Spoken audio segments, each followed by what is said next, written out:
아멘. 우리의 찬양을 받으신 하나님께 우리 감사의 박수 올려드리겠습니다. 할렐루야. 주님을 찬양합니다. 오늘 특별히 제가 찬양하는데 마음속에 이런 감동이 들었습니다. 너희들 참 애쓴다. 주님이 그러시는 것 같아요. 너희들 참 애쓴다. 날씨 더운데 찬양하느라 힘들지 않니? 그러시면서 우리의 예배를, 우리의 찬양을 하나님이 기뻐 받으신다라는 마음속에 감동이 올라왔습니다.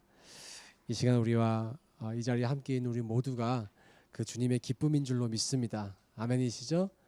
아멘. 함께 오늘 은혜 받으실 말씀은 데살로니가 전서 5장 16절부터 18절까지의 말씀입니다. 데살로니가 전서 5장 16절부터 18절까지 말씀, 길지 않은 말씀인데요. 함께 한 목소리로 합독하시도록 하겠습니다. 함께 읽겠습니다.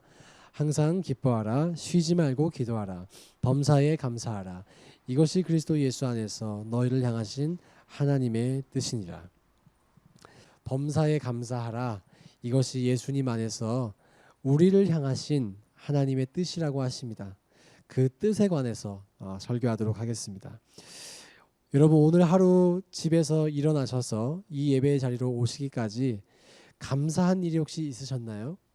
그리고 지난 한 주를 되돌아보셨을 때 감사하며 살아오셨나요? 이런 질문을 들을 때마다 제가 느끼는 것이 있습니다. 어느 누구도 자신 있게, 특히 한국인들은 겸손하시기 때문에 그럼요. 저는 감사하며 살았습니다. 저는 항상 감사하며 삽니다. 제 삶에는 감사가 넘칩니다. 이렇게 고백하는 분들이 많지 않으시더라고요. 그런데 오늘 본문은 우리에게 범사에 감사하라라고 말씀하고 있습니다. 또 항상 기뻐하라라고 말씀하고 있습니다. 근데 솔직하게 우리의 삶을 한번 되돌아보기를 원합니다. 아까 우리 정재훈 집사님도 기도하실 때 솔직하게 고백해 주셨죠. 감사라고 한 것을 알고 있는데 그렇게 되지 않습니다, 주님. 그것이 우리 모두의 동일한 고백이라고 생각합니다. 항상 기뻐하고 싶은데, 또 항상 감사하고 싶은데 그렇게 살기가 쉽지 않다라는 것이죠. 우리의 삶에 항상 기쁜 일만, 또 항상 감사한 일만 생기면 좋을 텐데 그렇지 않다라는 것입니다. 그렇다면 도대체 뭐가 잘못된 걸까요?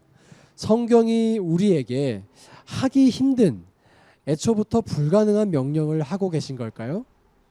그렇지 않죠. 성경은 그럼에도 불구하고 우리의 삶에 환난도 있고 상처도 있고 내 마음을 근심케 하는 일도 있고 내 마음을 불안하게 하는 것도 있지만, 그럼에도 불구하고 여전히 그러한 것들이 있음에도 불구하고 우리가 감사한 삶을 살아갈 수 있도록 하는 비결을 제시해 주고 있습니다. 저는 사랑하는 여러분들이 오늘 이 말씀을 통해서 범사에 감사할 수 있는 모든 한 분 한 분들 되시기를, 여러분들의 삶에 그럼에도 불구하고 감사가 넘쳐나는, 은혜가 넘쳐나는 그런 삶이 되시기를 주님의 이름으로 축원합니다. 그리고 그렇게 여러분들의 삶이 감사로 가득 차게 될 때 우리의 교회는 자연스럽게 감사하는 교회가 될 줄로 믿습니다.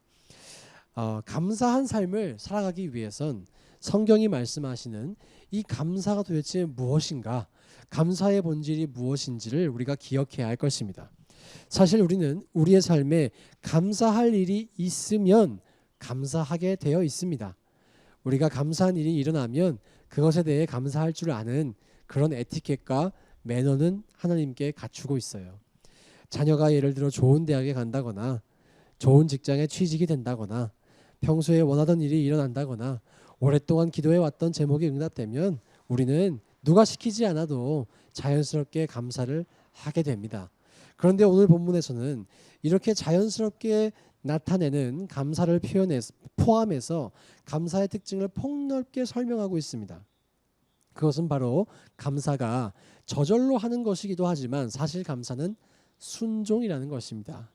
이 짧은 본문을 한번 보십시오. 범사에 감사하라. 하라. 명령형으로 되어 있습니다. 헬라어 본문에는 이 감사하라라고 하는 것이 명령형으로 기록되어 있습니다. 감사해 보시겠어요? 라고 하는 게 아니라 감사하면 좋을 거야 라고 설명해 주는 게 아니라 감사해라 라고 명령을 하고 있는 것입니다. 자, 명령이라고 해서 내 마음은 지금 막 타들어가고 있는데 입으로는 억지로 그냥 감사합니다, 감사합니다 이렇게 기계적으로 행동하라는 의미는 아닙니다. 우리가 감사가 하나님의 명령이라는 것을 기억하고 부족하나마 순종하겠습니다 라는 마음을 가지고 순종을 하게 되면 정말 우리의 마음이 감사로 채워지는 은혜가 있습니다. 감사하겠다라고 순종하는 것은 어두운 방에 불을 켜는 스위치와 같습니다. 감사하겠다고 마음을 먹으면 순종하면 그동안 내 눈이 어두워 보이지 않던 그 감사의 주제가 비로소 발견되기 시작하는 것입니다. 그리고 감사하기로 순종하는 것은 더 잘 보이는 안경으로 바꿔 쓰는 것과 같습니다. 흐릿하게 보여서 그동안 이것이 감사할 일인지 아닌지 분간이 안 되던 일들도 그 안에서 감사의 제목이 발견하기 시작한다는 것입니다. 언제? 순종할 때. 우리는 감사할 일이 생겨서 감사할 때도 있지만 그런 일이 생기지 않더라도 감사라는 명령에 순종하기 시작하면 정말 우리의 삶은 범사에 감사한 삶이 될 수 있다는 것입니다. 우리가 목요일 날 모임할 때도 잠깐 나눴죠. 감사라고 하는 주제는 묵상을 하면 할수록 더욱 커집니다. 더욱 커지는 신기한 특징이 있습니다. 반대로 불평이라고 하는 감정도 묵상을 하면 할수록 자라나는 특징이 있습니다. 제가 가만히 보니까 요즘에 제가 난생 처음 잔디를 깎거든요. 잔디를 깎다 보니까 이런 생각 들더라고요. 감사도 불평도 이 비가 오면 어김없이 자라나는 잔디와 같구나. 깎아도 또 자라나지 않습니까? 그렇다면 여러분은 여러분의 영혼의 이 화단에 감사를 심으시겠습니까? 불평을 심으시겠습니까? 저는 감사라는 이 말씀을 하나님께서 명령형으로 아주 못 박아 두신 것은 바로 우리를 위함이라고 생각합니다. 하나님은 아예 명령을 해서 우리가 감사를 해야 할 것 같은 부담을 느끼게 하신 거예요. 그것을 할 수밖에 없도록 하신 것입니다. 우리 하나님의 말씀에 다 순종하실 거죠? 그죠? 다 순종해야 되는 거 알고 계시죠? 그 말씀 중에 명령이 감사라는 걸 합니다. 그래서 우리가 순종해야 된다는 거예요. 그리고 그렇게 순종할 때 하나님은 정말 감사의 열매가 맺힌다는 것을 알고 계신다는 것입니다. 그러므로 바로 오늘 우리가 그 순종을 할 수 있기를 바랍니다. 그것이 바로 여러분의 삶을 감사의 삶으로 바꾸는 비결입니다.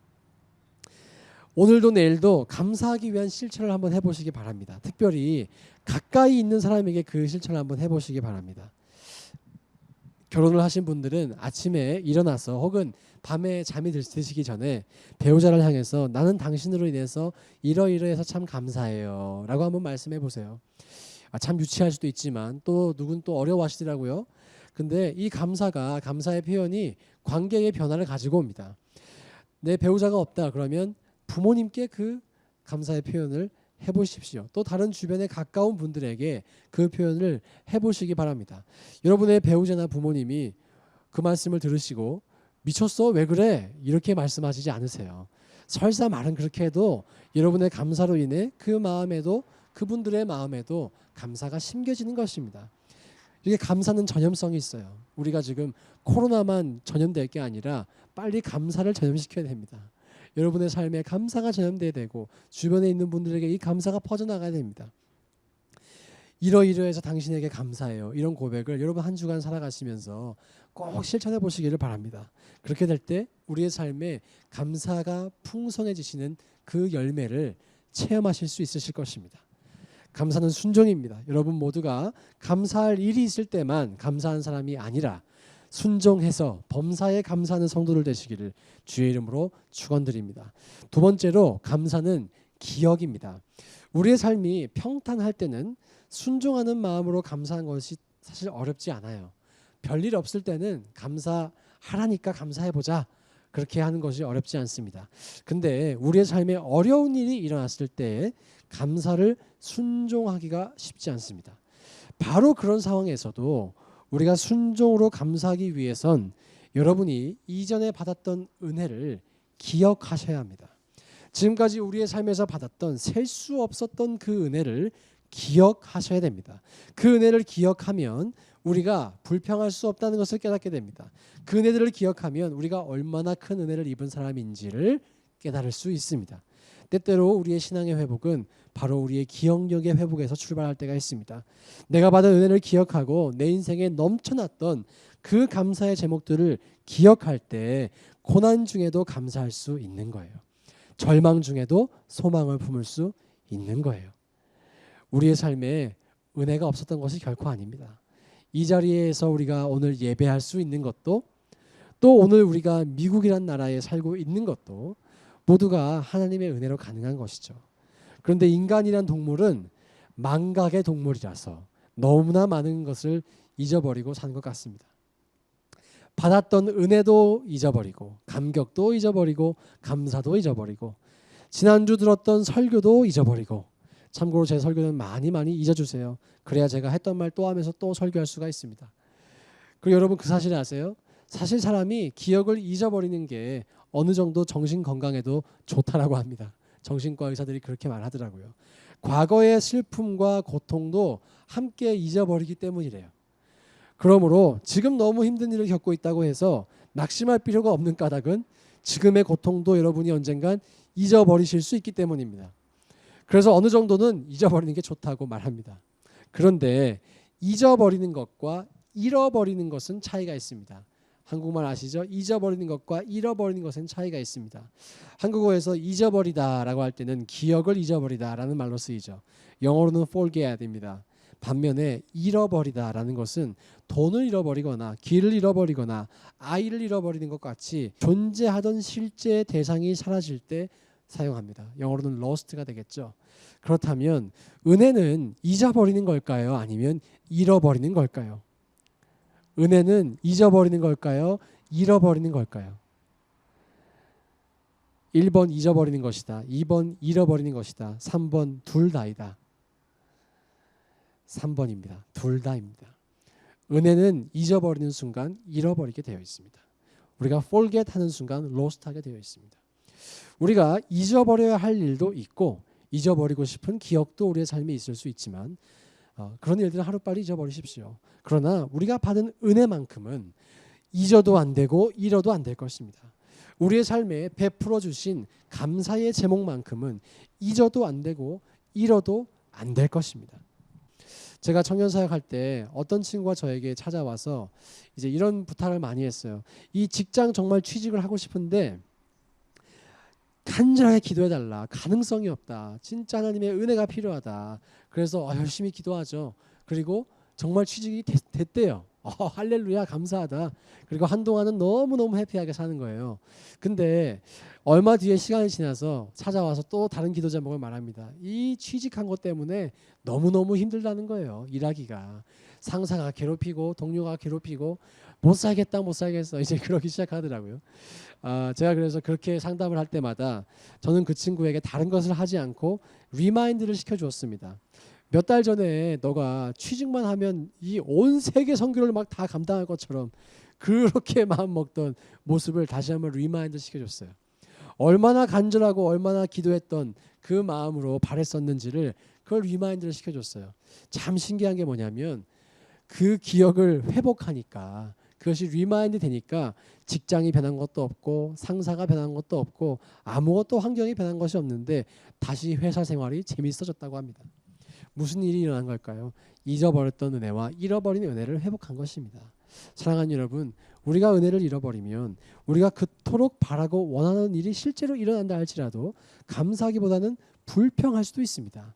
은혜를 잃어버리면 그런 현상이 나타납니다. 그러므로 오늘 여러분들이 과거에 받았던 그 은혜와 감사를 기억해 보십시오. 지금까지도 여러분의 삶을 이끌고 있는 그 놀라운 은혜와 감사를 기억해 보십시오. 그래서 여러분의 삶이 감사의 삶이 될 수 있기를, 바로 오늘이 그 시작이 될 수 있기를 예수님의 이름으로 축원드립니다. 어제 우리가 줄라이 4th였죠. 이 곳곳에서 불꽃놀이를 하더라고요. 저희도 저희 집 앞에 이게 콜트인데 거기서 막 사람들이 모여서 불꽃을 터뜨리더라고요. 왜 미국이란 나라가 독립기념일을 공휴일로 이렇게 지정해 놨을까요? 여러분 휴가 드리려고, 여러분 쉬게 해드리려고 이렇게 휴가를 지정해 놨을까요? 그건 이제 우리 입장에서 하는 생각이고 미국의 독립을 기억하려고 하는 것입니다. 그것을 기억함으로 인해서 오늘 우리가 누리고 있는 자유가 얼마나 소중한 것이기를 신지를 리마인드 하려고 하는 것이죠. 이스라엘에도 큰 절기들이 있습니다. 그 모든 절기들은 다 하나님께서 행하신 일과 베풀어 주신 그 은혜를 기억하기 위해 만들어졌습니다. 기억하기 위해. 미국도 이스라엘도 기억을 위해 절기와 이 기념일을 설정해 놨다는 거예요. 저는 각 가정마다 또 여러분의 개인의 삶마다 은혜를 기억하기 위한 기념일이 있으면 참 좋겠다라고 생각합니다. 우리 결혼 기념일 챙기시는 것처럼 여러분들의 삶에서 은혜 받았고 또 정말 하나님께서 길을 열어주셨고 정말 놀라운 기도 응답을 해주셨고 그런 일이 있을 때마다 그날을 여러분들만의 기념일로 한번 삼아보세요. 지켜보세요. 시간이 지나도 계속해서 지켜보세요. 제가 가까이 지낸 대학 선배 중에서 20대에 암 투병을 했던 선배가 있었습니다. 여자 선배였어요. 암 투병을 했으니 머리도 다 잘라야 됐고 이 얼마나 힘든 시간을 보냈겠습니까? 지금은 감사하게도 다 완치가 됐습니다. 근데 그분이 암에서 나았다고 이 완치 판정을 받은 그날을 매해 기념하더라고요. Every year 이렇게 기념하면서 하나님께 감사를 리마인드 하더라고요. 그 리마인드를 통해 내가 지금 살아 있다는 것 자체가 얼마나 감사한 일인가를 기억하는 것입니다.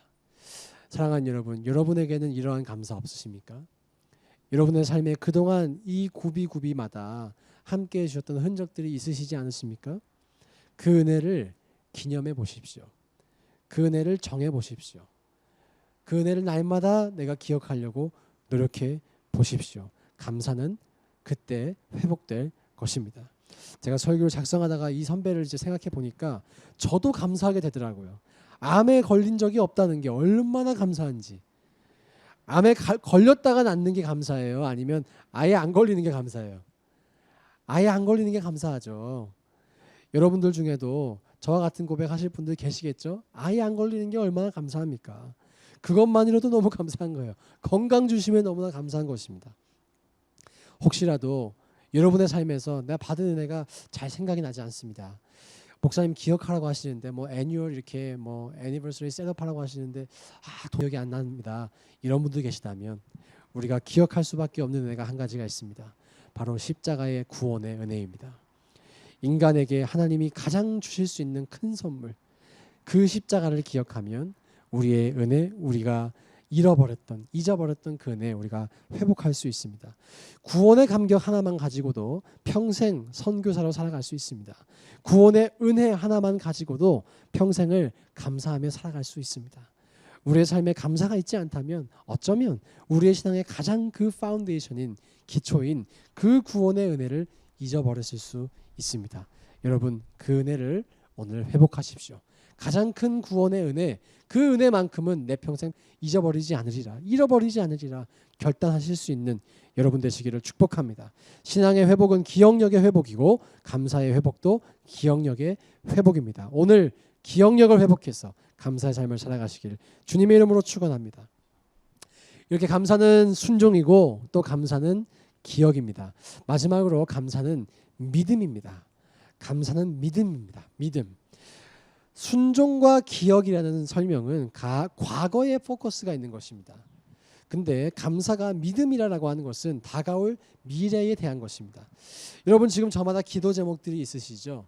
저마다 고민하는 문제들이 있으실 것입니다.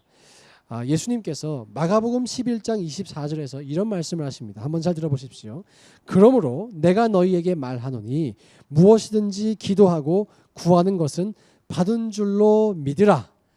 그리하면 너희에게 그대로 되리라. 자, 예수님이 뭐라고 말씀하시나요? 무엇이든지 기도하고 구하는 것은 받은 줄로 믿으라.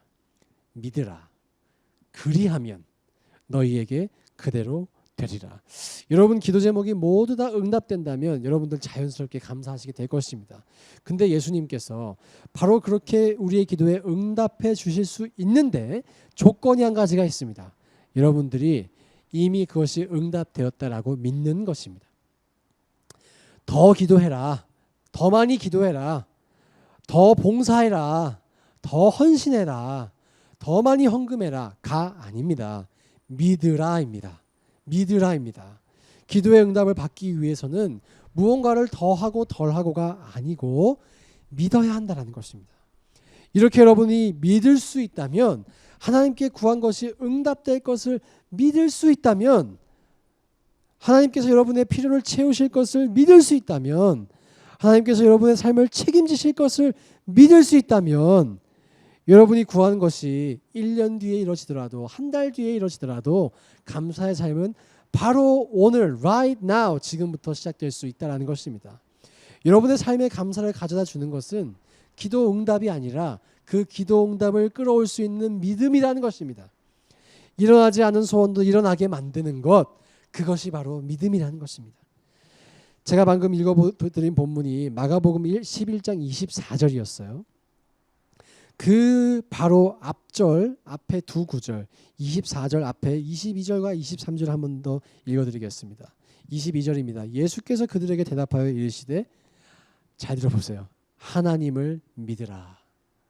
23절입니다. 내가 진실로 너희에게 이르노니 누구든지 이 산들어 들리어 바다에 던져지라 하며 그 말하는 것이 이루어질 줄 믿고 마음에 의심하지 아니하면 그대로 되리라. 예수님이 제자들에게 말씀하시는 거예요. 뭐라고 말씀하세요?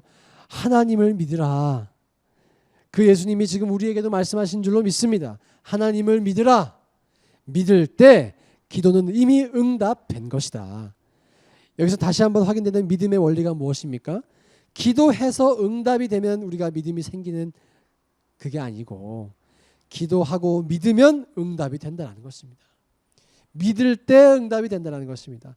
누구든지 이 산더러 들리어 바다에 던져지라 하면, 그리고 그 말하는 것이 이루어질 줄 믿고 마음에 의심하지 아니하면 어떻게 된다고요? 그대로 된다. 예수님의 말씀입니다. 믿고 의심하지 않으면 그대로 된다. 여러분, 이런 믿음의 사람 되고 싶지 않으십니까? 우리가 구하고 기도하는 모든 것이 이루어질 줄 믿고 그 미래를 현재로 끌어와서 현재에서도 그 미래를 살아가는 인생, 미래에 받을 그 은혜와 축복을 지금 미리 앞당겨 살아가는 인생, 경험하며 살아가는 인생, 그런 믿음의 인생, 감사가 풍성한 인생이 여러분의 인생이 되시기를 소망합니다. 저희 이제 한국에 제 은사님이 계십니다. 우리 대전 늘사랑교회 협동 목사님으로도 계시고요. 저와 아내의 이 주례를 해주셨던 교수님이세요. 이 교수님께서 17년간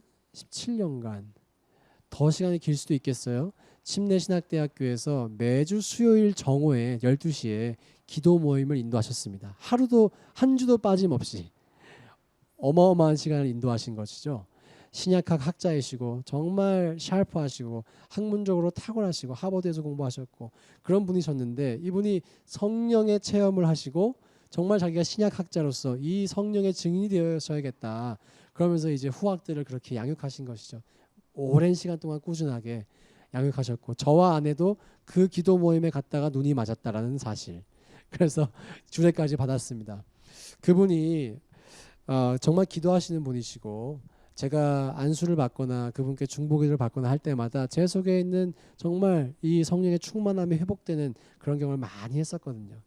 근데 어제 저에게 문자가 오셨더라고요. 주일날 새벽에, 거긴 주일날 새벽이죠.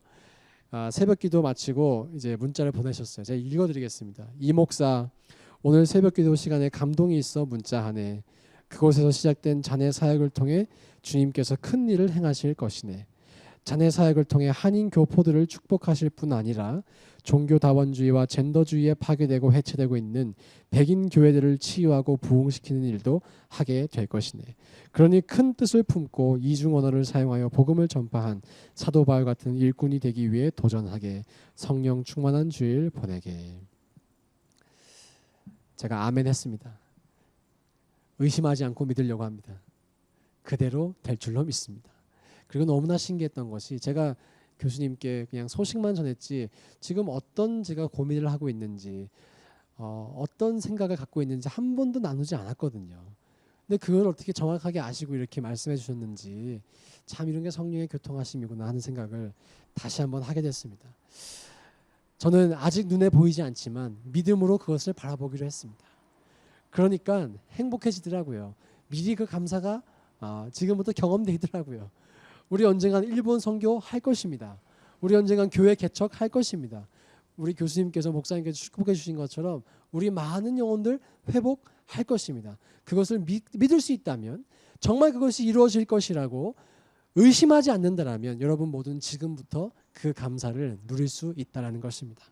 여러분 오늘부터 믿음으로 구하길 힘쓰십시오.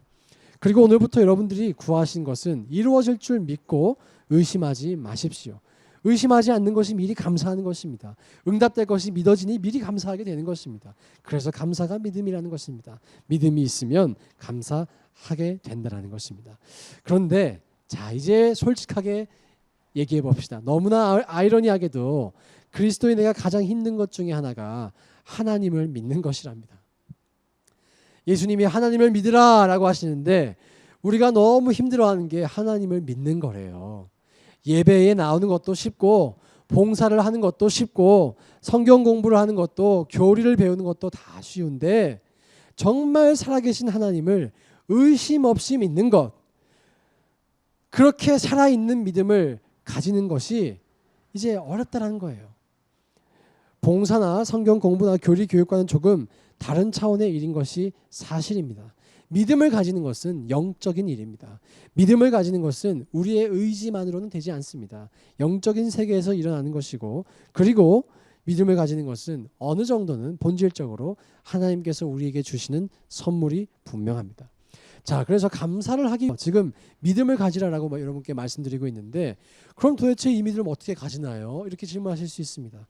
이 믿음이 하나님의 선물이라고 하니까 내가 믿음이 없는 까닭은 하나님이 내게 선물을 안 주셨기 때문이구나 라고 생각하실 수도 있겠습니다.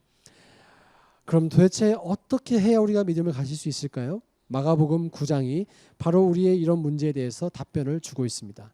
마가복음 9장은 귀신 들린 아이의 부모가 예수님께 그 아이를 고쳐달라고 간청하는 모습이 나와 있습니다. 그리고 부모가 예수님께 이렇게 고백합니다. 마가복음 9장 22절입니다. 잘 들어보십시오. 귀신이 그를 죽이려고 불과 물에 자주 던졌나이다. 잘 들어보세요. 그러나 무엇을 하실 수 있거든 우리를 불쌍히 여기사 도와주옵소서. 아버지가 뭐라고 부탁합니까? 무엇을 하실 수 있거든. 예수님이 분명히 이 아이를 낳게 하실 것이다 라고 하는 믿음이 아니라 혹시 무엇이라도 좀 하실 수 있으시면 좀 해주실래요? 한번 해주시겠어요? 라고 지금 말하고 있는 것입니다. 할 수 있거든. 혹시 우리 역시 여러분의 미래에 대해서 기도할 때 이런 태도를 가지고 있지는 않습니까? 예수님은 분명히 기도하고 구한 것은 이미 받은 줄로 믿으라 라고 말씀하셨는데 우리는 여전히 기도하면서도 주님 할 수 있으면 좀 해주세요. 아니면 말고요. 이렇게 생각하고 계시지는 않습니까? 바로 이런 아이의 아버지에게 또 우리에게 예수님은 이렇게 말씀하십니다. 9장 23절입니다. 예수께서 이르시되 할 수 있거든이 무슨 말이냐. 믿는 자에게는 능히 하지 못할 일이 없느니라 하시니. 예수님이 말씀하십니다. 할 수 있거든이 무슨 말이냐. 할 수 있으면 하고 아니면 말고가 무슨 말이냐. 믿는 자에겐 능히 하지 못할 일이 없느니라. 이 말을 들은 아버지가 두 가지 사실을 깨닫습니다. 첫째, 정말 믿음이 있으면 이것이 일어날 수 있구나. 둘째, 그런데 나에게는 그 믿음이 없구나. 그래서 아버지가 이런 행동과 말을 합니다. 24절입니다. 곧 그 아이의 아버지가 소리를 질러 이르되 내가 믿나이다. 나의 믿음 없는 것을 도와주소서 하더라. 자, 아버지의 행동을 한번 보십시오. 소리를 지릅니다. 소리를 지르면서 지금 이런 말 합니다. 내가 믿나이다. 나의 믿음 없는 것을 도와주소서. 내가 믿나이다. 나의 믿음 없는 것을 도와주소서. 이 말은 사실 모순적인 말입니다. 그죠? 믿나이다. 믿는데 믿음이 없는 것을 도와달라고 합니다. 믿는데 믿음 없는 것을 도와달라니. 아니 이게 믿음이 있다는 거예요? 없다는 거예요? 여기서 아버지가 말한 내가 믿나이다라는 말은 더 정확하게 내가 믿고 싶습니다. 믿음을 가지고 싶습니다. 라고 해석하는 것이 정확합니다. 즉 아버지는 주님께 주님 제가 믿음이 없지만 믿고 싶습니다. 믿음을 가지고 싶습니다. 그러니까 믿음 없는 것을 도와주십시오. 라고 지금 간청하고 있는 것입니다. 소리를 지르면서 간청하고 있는 것입니다. 간절하게 진심으로 믿음을 구하고 있는 것입니다. 그리고 이 스토리가 어떻게 되나요? 예수님은 이 간절하고 진실한 부탁을 들어주십니다. 아이는 치료되었습니다. 이 일로 인해 우리는 분명한 사실을 한 가지 확인할 수 있습니다. 간청하는 마음으로 주님께 믿음을 구할 때 하나님은 그 믿음을 주신다는 것입니다. 구하십시오, 여러분. 간절히 구하십시오. 진실되게 구해보십시오. 그러면 믿음을 주십니다. 그렇게 구함으로 모든 감사의 열쇠인 믿음을 선물로 받으시기 바랍니다. 그리고 그 믿음으로 여러분의 가정과 자녀와 미래를 위해서 기도하십시오. 받을 줄로 믿고 기도하십시오. 이미 응답된 줄로 믿고 기도하십시오. 그것이 그리스도인이 누릴 수 있는 특권입니다. 예수님이 약속하셨잖아요. 응답될 거라고. 그러니까 걱정하지 마세요. 괴로워하지 마세요. 될 줄로 믿고 기뻐하세요. 감사하세요. 그것이 하나님께서 우리를 향한 하나님의 뜻이라고 오늘 말씀하십니다. 여러분, 주님이 주시고자 하는 이 베네핏 다 받으셔야 하지 않겠어요? 우리 직장 고를 때도 이 직장 가면 어떤 베네핏이 있고 어떤 베네핏이 있고 비교해서 그걸 가서 다 받잖아요. 우리 하나님을 믿으면 기도가 응답되고 날마다 감사할 수 있다라는 놀라운 베네핏이 있습니다. 이것을 어떻게 우리가 누리지 않고 살아갈 수 있겠습니까? 우리가 믿음의 안경을 쓰고 우리의 미래를 바라보기 원합니다. 그러면 그 안경은 우리 지금 이 현재도 감사가 넘쳐나는 시간이라는 것을 우리에게 깨닫게 해줄 것입니다. 기억합시다. 감사는 순종이고 감사는 기억이고 감사는 믿음입니다. 순종과 기억과 믿음으로 이 감사를 날마다 경험하시는 저와 여러분 되시기를 예수님의 이름으로 축원합니다.